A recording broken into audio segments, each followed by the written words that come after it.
Hi అండి, అందరూ బాగున్నారా? Welcome back to my channel ఆరుశ్రీని. ఈరోజు మనం చికెన్ కర్రీ ఎప్పట్లా కాకుండా ఇలా ఒకసారి ట్రై చేసి చూడండి ఫ్రెండ్స్.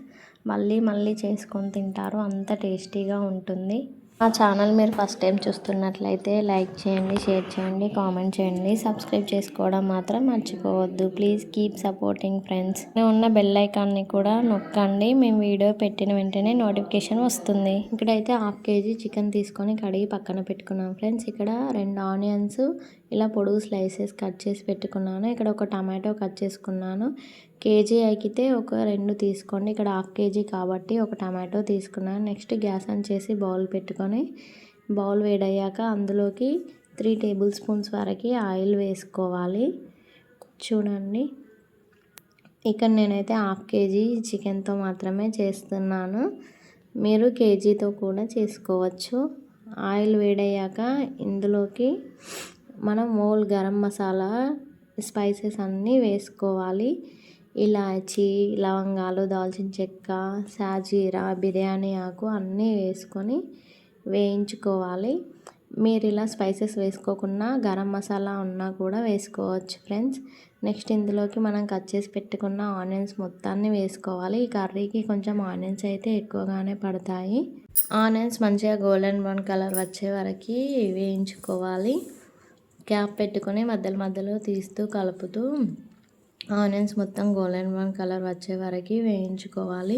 అండి, ఆనియన్స్ అయితే మంచిగా మగ్గిపోయాయి. ఇప్పుడు ఇందులోకి మనం ముందుగా కట్ చేసి పెట్టుకున్న టమాటో కూడా వేసుకొని టమాటో మంచిగా మగ్గే వరకు మగ్గించుకోవాలి.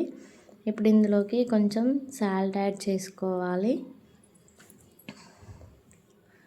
టమాటోని ఆనియన్ కలిసేలాగా ఒకసారి కలుపుకొని సాల్ట్ యాడ్ చేసుకొని కూడా ఒకసారి కలుపుకొని మళ్ళీ మూత పెట్టుకొని మంచిగా మగ్గించుకోవాలి. చూడండి, ఇక్కడ టమాటో కూడా మంచిగా మగ్గిపోయింది. చూడండి, గరిటెతో ఇక్కడ టమాటోను చుంచి చూపిస్తున్నాను. చాలా సాఫ్ట్గా అయిపోయింది. ఇలా ఒకసారి అన్నీ కలిపి మిక్స్ చేసుకున్నాక నెక్స్ట్ ఇందులోకి 1/2 టేబుల్ స్పూన్ వరకు అల్లం వెల్లుల్లి పేస్ట్ వేసుకొని పచ్చివాసన పోయే వరకు వేయించుకోవాలి. పచ్చివాసన పోయే వరకు వేయించుకున్న తర్వాత ఇందులోకి 1 టేబుల్ స్పూన్ వరకు ధనియాల పొడి వేసుకోవాలి. చూడండి, 1 టేబుల్ స్పూన్ వరకు ధనియాల పొడి, 1 టేబుల్ స్పూన్ వరకు చికెన్ మసాలా, 2 టేబుల్ స్పూన్ల వరకు కారం కూడా వేసుకోవాలి. 1/2 టేబుల్ స్పూన్ వరకు పసుపు వేసుకొని అన్నీ పర్ఫెక్ట్గా కలిసేలాగా కలుపుకొని ఆయిల్లో 1 to 2 minutes వరకు వేయించుకోవాలి. నెక్స్ట్ ఇందులోకి ఒక 3 టేబుల్ స్పూన్ వరకు అయితే పెరుగు అయితే యాడ్ చేసుకొని పర్ఫెక్ట్గా కలిసేలాగా కలుపుకోవాలి. మంటను సిమ్లో ఉంచి పెరుగు యాడ్ చేసుకోవాలి. పెరుగు యాడ్ చేసుకున్నాక అన్నీ పర్ఫెక్ట్గా కలిసేలాగా కలుపుకోవాలి. క్యాప్ పెట్టుకొని ఒక 2 to 3 minutes అలా మగ్గించుకోవాలి. ఆయిల్ పైకి వచ్చే వరకు. చూడండి, ఆయిల్ అయితే పైకి వచ్చింది. మనకి వేసుకున్న కారం అన్నీ పర్ఫెక్ట్గా వేగాయి. ఇప్పుడు ఇందులోకి మనం ముందుగా కడిగి పెట్టుకున్న చికెన్ని వేసుకోవాలి. ఇక్కడ నేనైతే 1/2 kg కొలతలతో మాత్రమే చేస్తున్నాను. ఇలా మీరు కేజీ కొలతలతో కూడా చేసుకోవచ్చు. చాలా అంటే చాలా టేస్టీగా ఉంటుంది ఫ్రెండ్స్. ఒకసారి మీరు ఇలా ట్రై చేసి చూడండి. ఎప్పుడు ఇలానే చేసుకొని తింటారు. ఇప్పుడు అంతా పర్ఫెక్ట్గా కలిసేలాగా కలుపుకున్నాక క్యాప్ పెట్టుకొని మగ్గించుకోవాలి 5 to 10 minutes వరకు. చికెన్ కూడా అందులోకి అంత మసాలా పట్టుకునేలాగా మంచిగా మగ్గించుకోవాలి.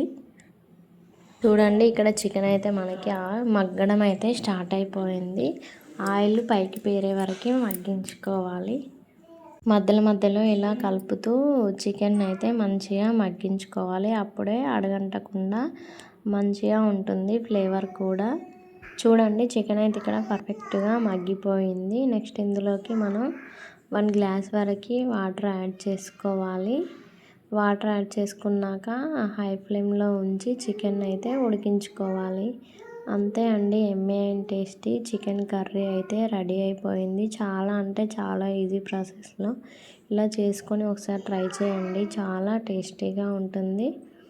క్యాప్ పెట్టుకొని చికెన్ని ఉడికించుకోవాలి. అంతే ఫ్రెండ్స్. చూడండి, చికెన్ అయితే ఇక్కడ బాయిల్ అయిపోయింది. నెక్స్ట్ మీకు గ్రేవీ కొంచెం తక్కువ కావాలి అనుకుంటే ఒక 5 minutes అలా మగ్గించుకోండి. లేకపోతే ఇలానే దించుకోండి. సూపర్గా ఉంటుంది. చాలా టేస్టీగా ఉంటుంది. మా వీడియోస్ మీకు నచ్చుతున్నట్లయితే లైక్ చేయండి, షేర్ చేయండి, కామెంట్ చేయండి, సబ్స్క్రైబ్ చేసుకోవడం మాత్రం మర్చిపోవద్దు. Please keep supporting friends. నేనైతే ఒక 5 మినిట్స్ వరకు మగ్గించుకొని ఎసరు కొంచెం దగ్గర పడ్డాక దింపుకుంటాను. చూడండి, చికెన్ అయితే రెడీ అయిపోయింది. ఇప్పుడు ఇందులోకి కొత్తిమీర వేసుకొని సర్వ్ చేసుకోవడమే. చాలా అంటే చాలా టేస్టీగా ఉంటుంది ఫ్రెండ్స్. ఒకసారి ట్రై చేసి ఎలా వచ్చిందో కామెంట్ చేయండి. Thanks for watching. Please keep supporting friends. మళ్ళీ ఇంకో మంచి వీడియోలో కలుద్దాం. మీకు ఎలాంటి వీడియోస్ కావాలో కామెంట్ చేయండి ఫ్రెండ్స్. అలా చేయడానికి ట్రై చేస్తాము. నెక్స్ట్ సర్వింగ్ బౌల్లోకి సర్వ్ చేసుకోవడమే. Bye friends.